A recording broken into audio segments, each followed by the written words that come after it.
তো বন্ধুরা, আজ আমি ব্যাখ্যা করতে চলেছি সম্প্রতি মুক্তি পাওয়া একটি তেলেগু হরর সুপারন্যাচারাল মুভি, যেটা রিয়েল ইভেন্ট থেকে অনুপ্রাণিত হয়ে বানানো হয়েছে।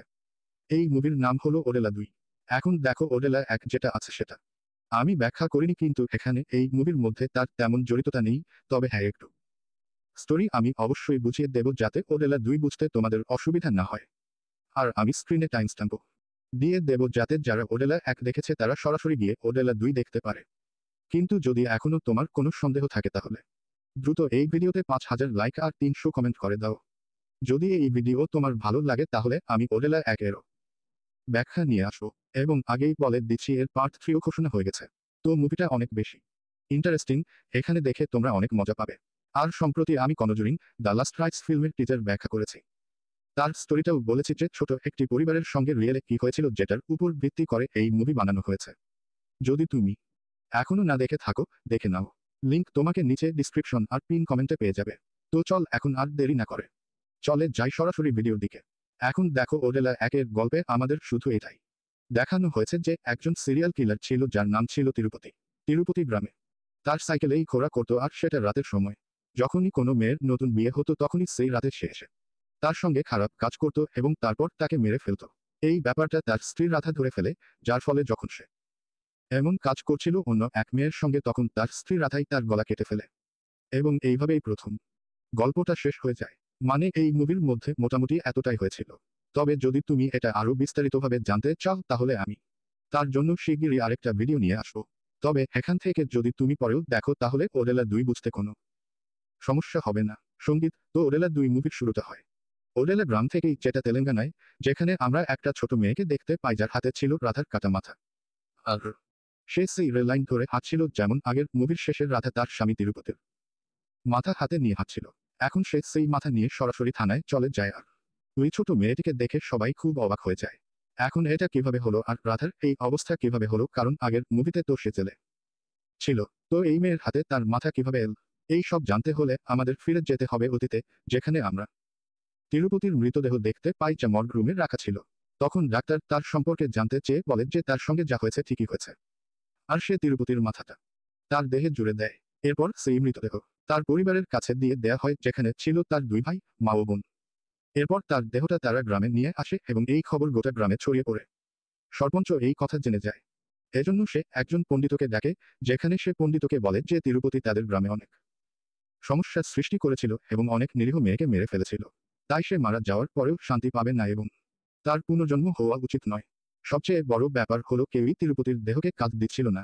এটা শুনে পণ্ডিতজি বলেন, যদি এরকম হয় তাহলে তাকে সমাধি দণ্ড দিতে হবে। এতে তিরুপতির আত্মা কোনোদিন মুক্তি পাবে না, বরং চিরকাল ঘুরে বেড়াবে। যেমনটা মুক্তি দিতে তাকে দাহ বা দাফন করা হয়, এটা তার থেকে আলাদা। আর সমাধি দণ্ডে তিরুপতির মৃতদেহে কালো মুরগির রক্ত দিয়ে স্নান করাতে হবে এবং তার সঙ্গে গ্রামের লোকদের নখ, গ্রামের মাটি ও কাপড় একসঙ্গে গ্রামের বাইরে কবর দিতে হবে এবং সেটা হবে দাঁড়ানো অবস্থায়। মানে তাকে শুয়ে নয়, বরং দাঁড় করিয়ে দাফন করতে হবে। এতে তিরুপতির আত্মা কখনো মুক্তি পাবে না। আর এই কাজটি হবে আগামী পূর্ণিমায় সকাল 6টায়। এরপর পূর্ণিমার দিন আছে। এখন যখন চন্দু তার ভাই তিরুপতির আরতিকে গ্রামের বাইরের গাছের পাশে নিয়ে যাচ্ছিল, তখন আমরা দেখি তিরুপতির আরতিকে কাঁধ দেওয়ার জন্য কেউই আসে না। পাশাপাশি আমরা তিরুপতির আত্মার কণ্ঠস্বরও শুনতে পাই, যেটা অনেক কষ্টে ছিল। তিরুপতির আত্মা চাইছিল যে তার পরিচিত লোকেরা তাকে কাঁধ দিক, কিন্তু সেটা হয় না। সবাই তাকে উপেক্ষা করে। একই সঙ্গে সে এটা চাইছিল না যে তাকে সমাধি দণ্ড দেওয়া হোক। সে বলছিল যে সে যা খারাপ কাজ করেছে তার শাস্তি সে পেয়ে গেছে, আর এখন এরকম করা ভুল হবে। যাই হোক, এখন চন্দু তিরুপতির আত্মা নিয়ে সেই জায়গায় পৌঁছে যায় যেখানে সব গ্রামবাসী উপস্থিত ছিল। এখন চন্দু সরপঞ্চ সাহেবকে অনেক অনুরোধ করতে থাকে যে তার ভাই জীবদ্দশায় তার শাস্তি পেয়েছে এবং এখন তার এই দণ্ড দেওয়া উচিত নয়। মৃত্যুর পর তো সবার শান্তি পাওয়া উচিত। কিন্তু কেউ তার কথা শুনে না। পাশাপাশি তিরুপতির আত্মা ভিতরে ভিতরে বলছিল যে তার শেষকৃত্য করে ফেলা হোক, কিন্তু তার কথা কেউ শুনতে পাচ্ছিল না। যাই হোক, গ্রামবাসীরা সব রিচুয়াল পালন করে তিরুপতিকে সমাধি দণ্ড দিয়ে দেয়। এবং এখানে তাকে দণ্ড দেওয়ার পর তিরুপতি বলে সে তাদের সব আনন্দ কেড়ে নেবে। সে আবার ফিরে আসবে এবং তাকে দেবী ওডেলাও রক্ষা করতে পারবে না। সে সবাইকে শিক্ষা দেবে। এখন অন্যদিকে আমরা কৈলাস পর্বত একটি দৃশ্য দেখা যায়, যেখানে কিছু সাধু সন্ন্যাসী তপস্যা করছিলেন এবং তারা এটা অনুভব করতে পেরেছিলেন যে তিরুপতির আত্মা গ্রামে আতঙ্ক ছড়াবে, এক শয়তানি শক্তি জেগে উঠবে এবং তার শুধু কয়েক ফোঁটা রক্তের অপেক্ষায় আছে। তারপরেই সেই আত্মা নিজের কাজ শুরু করে দেবে। তখন একজন সাধু জিজ্ঞেস করেন, এর সমাধান কি হবে মহারাজ? তখন তিনি বলেন, যদি কোথাও অপদেবতা আসে তবে ঈশ্বরও কোথাও না কোথাও জন্ম নেন যাতে তারা তাকে থামাতে পারেন। এরপর আমরা এক সাধ্বীকে দেখি যার নাম ভৈরবী এবং তিনিই সেই ব্যক্তি যার কথা সাধুজি বলছিলেন, মানে তিনিই তিরুপতির আত্মাকে থামাতে পারবেন। এরপর দৃশ্য গ্রামে আসে, যেখানে 6 মাস কেটে গেছে এবং 6 মাস পরে প্রথমবার গ্রামে একটি বিয়ে হতে চলেছে। কনের বাবা খুব খুশি ছিলেন কারণ এখন তিরুপতির মতো কোনো হুমকি গ্রামে নেই।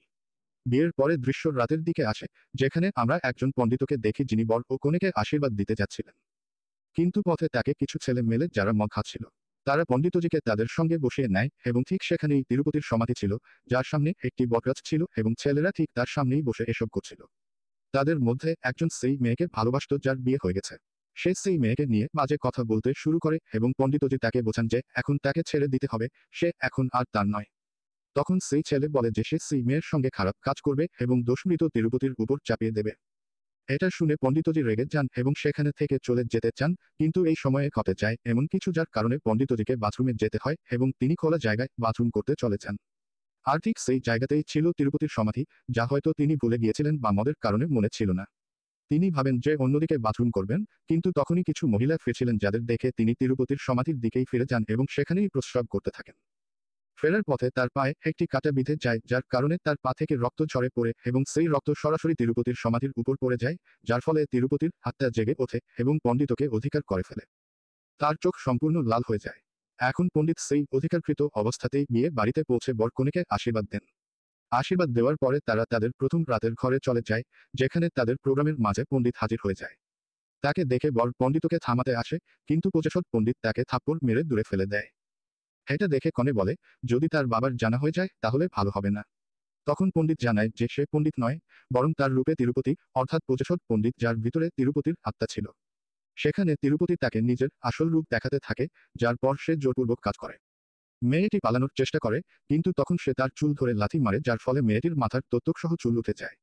এরপর তিরুপতি নিজের কাজ শেষ করে এবং মেয়েটিকে মেরে ফেলে।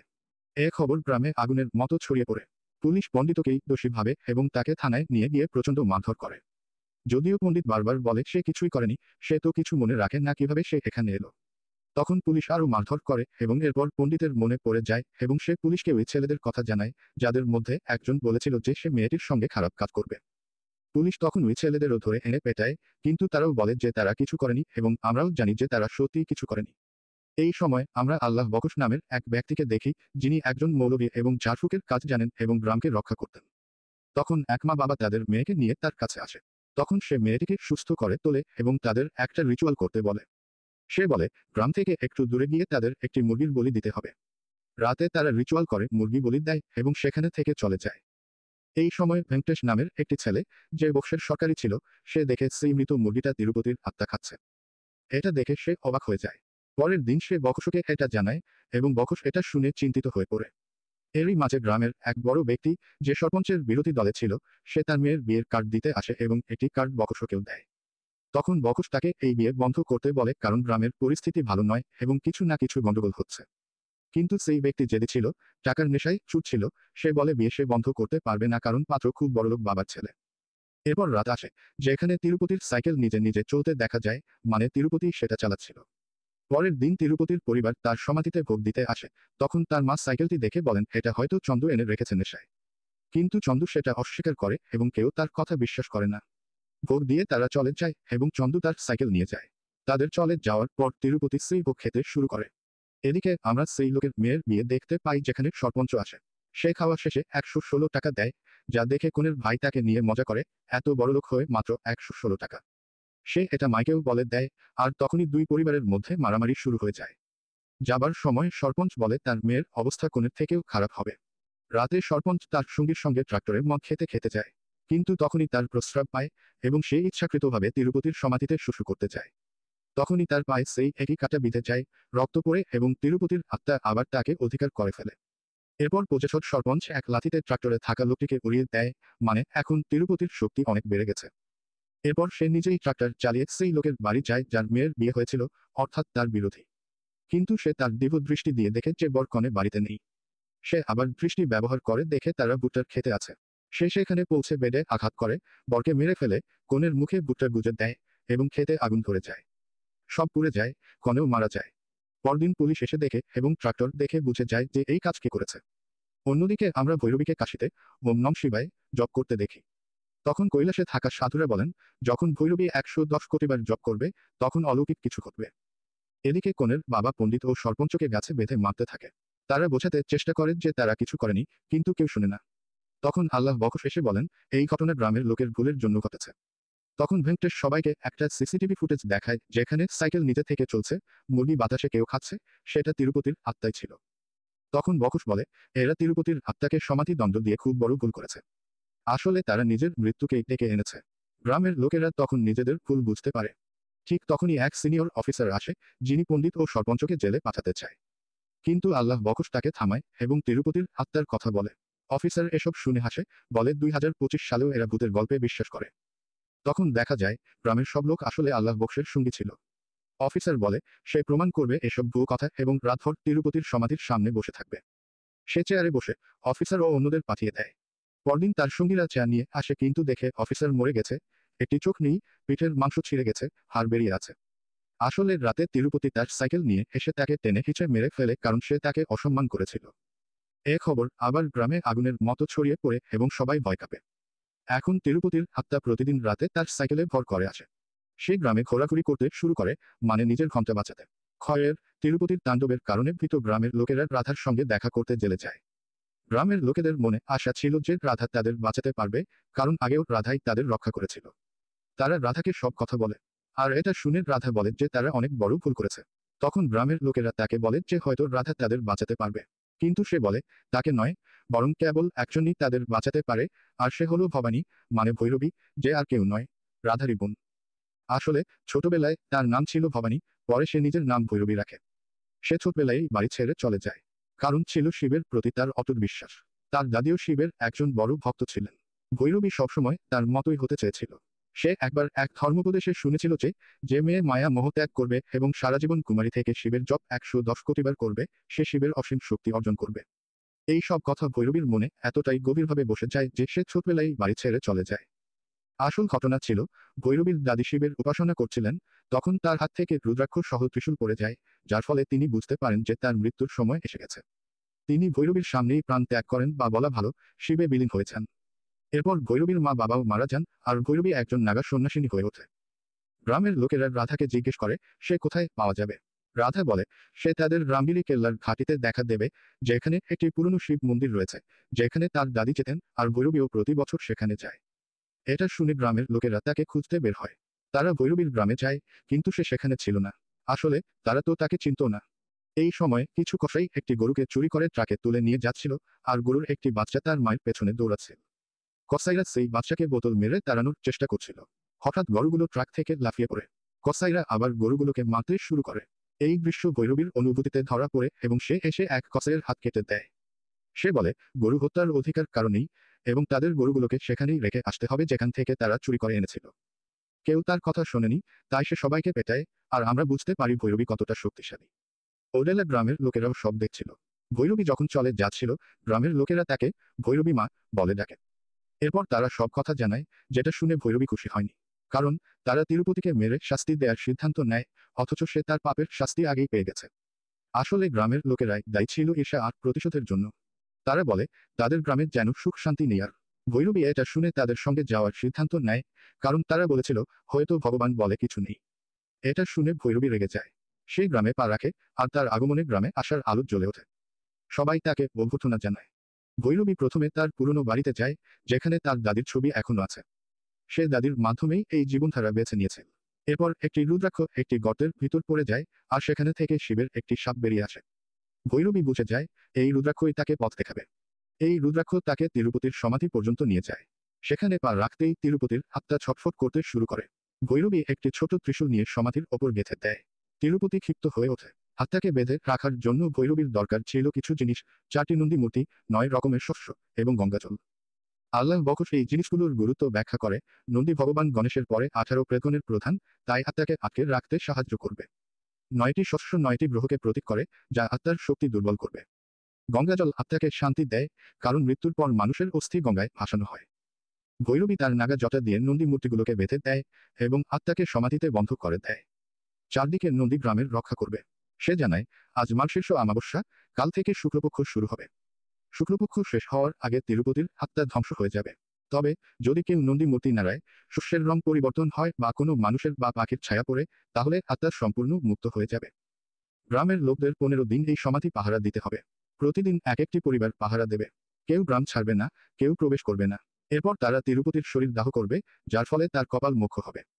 গ্রামের এক লোক ভৈরবীকে অনুরোধ করে যতদিন না সব শেষ হচ্ছে, সে যেন মন্দিরেই থাকে। ভৈরবী রাজি হয়। এখান থেকে দৃশ্য পরিবর্তন হয়। এক রিপোর্টার সত্যম ওরেলা গ্রামে রিপোর্টিং করতে আসে। কারণ গ্রামের কেউ বাইরের কাউকে ঢুকতে দিচ্ছে না। সে ড্রোন উড়িয়ে রিপোর্ট করতে গিয়ে দেখে ড্রোনটা তিরুপতির সমাধিতে পড়ে যায়। সম্ভবত এটা তিরুপতির শক্তির ফল। সত্যম গ্রামে ঢোকার চেষ্টা করে, কিন্তু একজন লোক তাকে বাধা দেয়। রাতে সত্যম গোপনে গ্রামে প্রবেশ করে। তার ড্রোন সে উদ্ধার করে, কিন্তু তার রক্ত সমাধিতে পড়ে যায়। তিরুপতি তার উপর ভর করে আর কাজে নেমে পড়ে। এই ঘটনার পূর্বাভাস ভৈরবী পায়।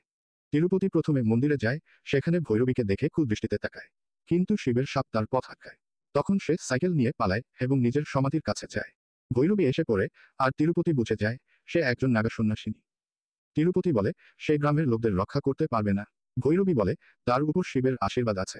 তিরুপতি জানায় সে শয়তানের পূজা করে 5টি মৌলিক উপাদান, পঞ্চতত্ত্ব অর্জন করবে এবং গ্রামের সুখ ছিনিয়ে নেবে। ভৈরবী চুপ করে না থেকে তাকে প্রত্যুত্তর দেয়। তিরুপতি এতটাই খারাপ হয়ে গিয়েছিল যে সে শিবের অপমান করে। তিরুপতি বুঝে যায় ভৈরবী তার চেয়ে শক্তিশালী, তাই সে ফের সমাধিতে ফিরে যায়, বলে আমি আবার আসব। 15 দিন পরে রাধা জেল থেকে ছাড়া পেয়ে গ্রামের ফিরে ভৈরবীর সঙ্গে দেখা করে।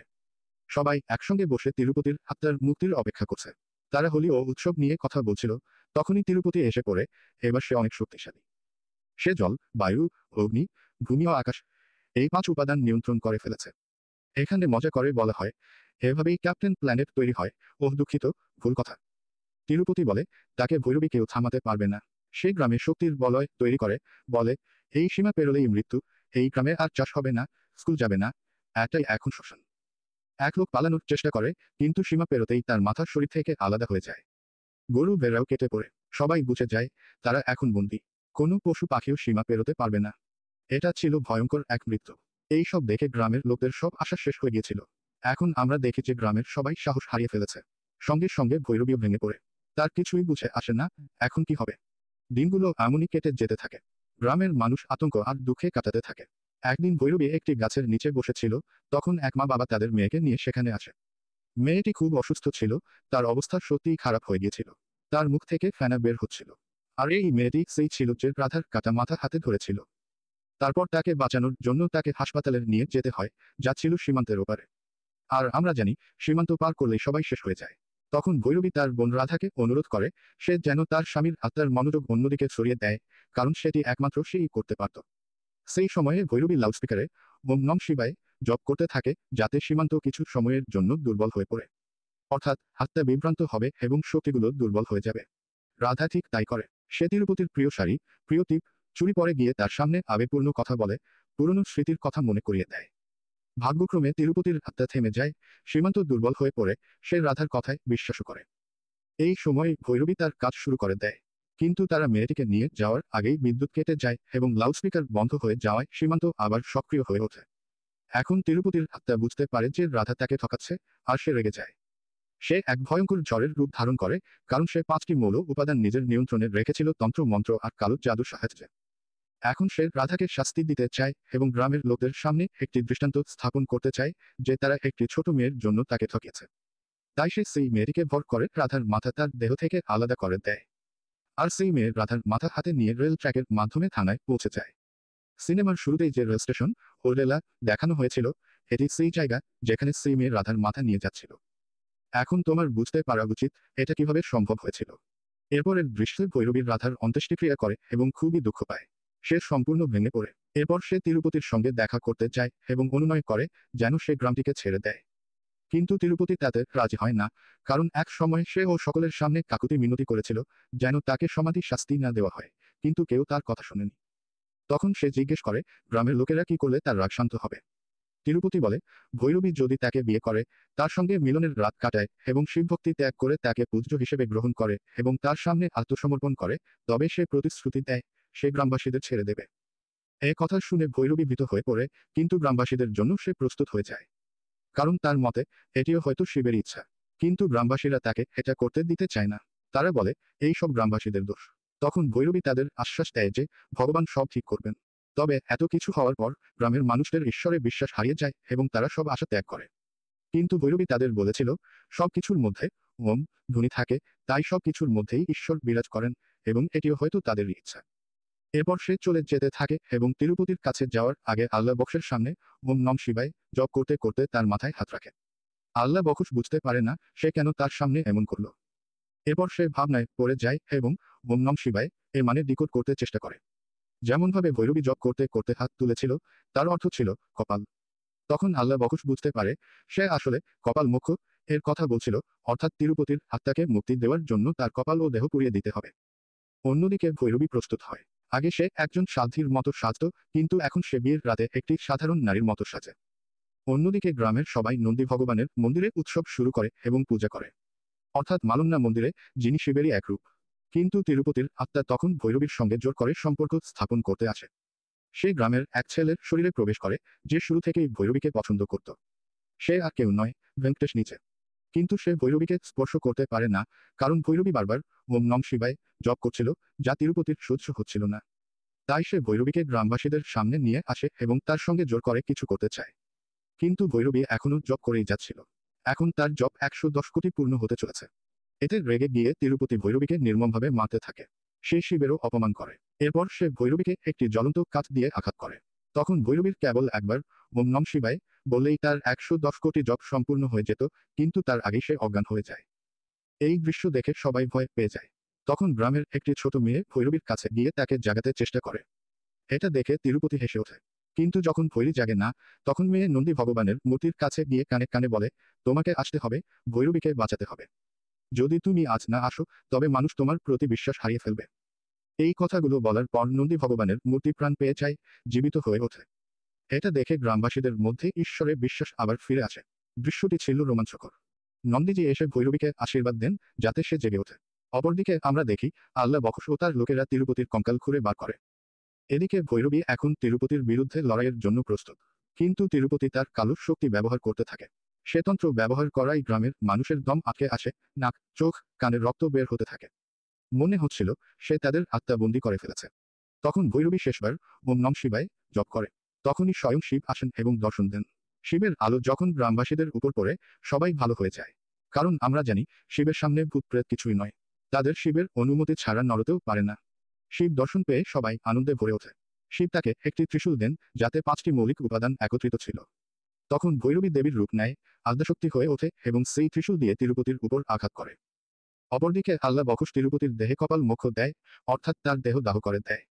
তখন আমরা দেখি ত্রিশূল লাগতেই তিরুপতির আত্মা ভেঙ্কটেশের শরীর থেকে বিচ্ছিন্ন হয় এবং শিবের শক্তির প্রভাবে কয়লার স্তূপে পড়ে যায়।